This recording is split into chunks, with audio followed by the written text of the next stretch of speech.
Boa tarde a todos, meu nome é Letícia Pegoraro Garcês, eu sou estudante do 5º semestre de Engenharia de Computação da Universidade Federal de Pelotas e venho apresentar um trabalho intitulado Proposta de implementação de uma interface de alto nível para memórias transacionais distribuídas usando RMI em Java. Bom, eu gostaria de começar com uma introdução, falando então do surgimento dos computadores multicore. Esse surgimento representou uma nova era computacional, onde houve um aumento significativo tanto da velocidade quanto da capacidade de processamento. No entanto, para fazer uso dessas novas características, o código deveria ser otimizado para esse tipo de processamento. E a principal forma de fazer essa paralelização em um algoritmo se dá por meio de threads. No entanto, conforme há o aumento de número de threads, locks e recursos compartilhados em um algoritmo, a sincronia acaba ficando mais difícil e complicada. E a sua codificação de maneira correta também se torna bastante complexa. Portanto, isso pode acarretar vários problemas, como os starvation e deadlocks, além, é claro, de inconsistência de dados. E a má sincronia, além de causar todos esses problemas, também causa uma redução considerável de desempenho. Nesse contexto, surgem as memórias transacionais, que é uma abstração de código que transforma uma seção crítica em uma transação, muito semelhante às transações de bancos de dados. Outro conceito bastante interessante para o trabalho em mãos é o Remote Method Invocation, ou RMI, que é uma abstração de código, dessa vez no âmbito dos sistemas distribuídos, onde uma máquina em rede conectada com vários outros computadores pode acessar de qualquer um desses outros computadores qualquer objeto remoto por meio de uma interface de comunicação. Dito isso, nós vamos para o Laboratório de Sistemas Ubíquos e Paralelos da Universidade Federal de Pelotas, o LUPS, onde está sendo desenvolvido um projeto de memória transacional distribuída, onde os conceitos de memórias transacionais são aplicados a arquiteturas distribuídas, com a utilização do RMI para fazer a comunicação entre essas máquinas. Porém, no estado atual da implementação dessa memória transacional distribuída, a implementação requer do programador uma repetição excessiva de códigos extremamente similares para a implementação de cada transação.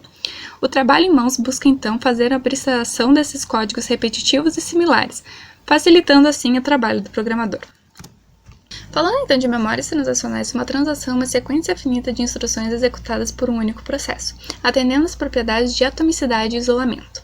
Essas duas propriedades basicamente garantem que a transação vai ocorrer sem nenhum tipo de influência externa. E ao final dessa transação, as alterações feitas em memórias vão ser de fato aplicadas ou abortadas. É importante também que uma transação garanta a consistência de dados, e para isso ela precisa implementar sistemas de versionamento de dados, bem como detecção e resolução de conflitos.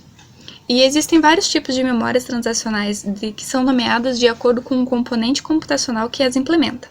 Então, nós temos memórias transacionais em software, em hardware e memórias transacionais híbridas, que são implementadas parte em software e parte em hardware.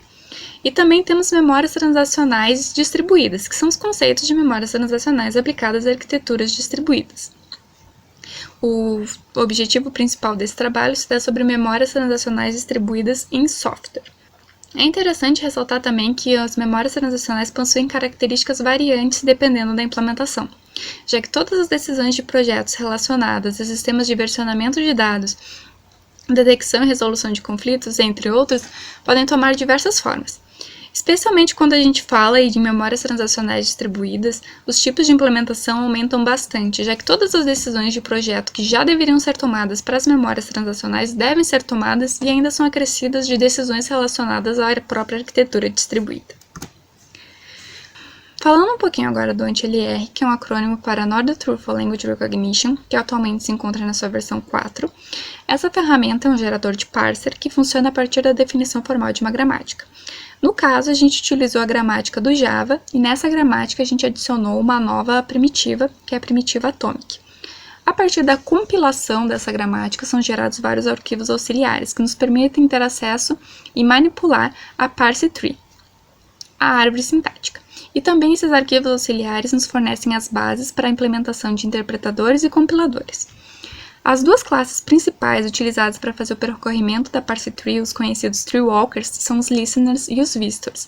Ambos são bem parecidos, porém eles têm uma pequena diferença de implementação. No caso, a gente resolveu fazer a implementação usando um listener, já que o listener nos permite fazer alterações na entrada e na saída de um nó. Então a árvore está sendo percorrida, quando a gente entra naquele nó, a gente faz algumas alterações e quando a gente volta pelo percorrimento da árvore e encontra aquele nó de novo, novas alterações são feitas.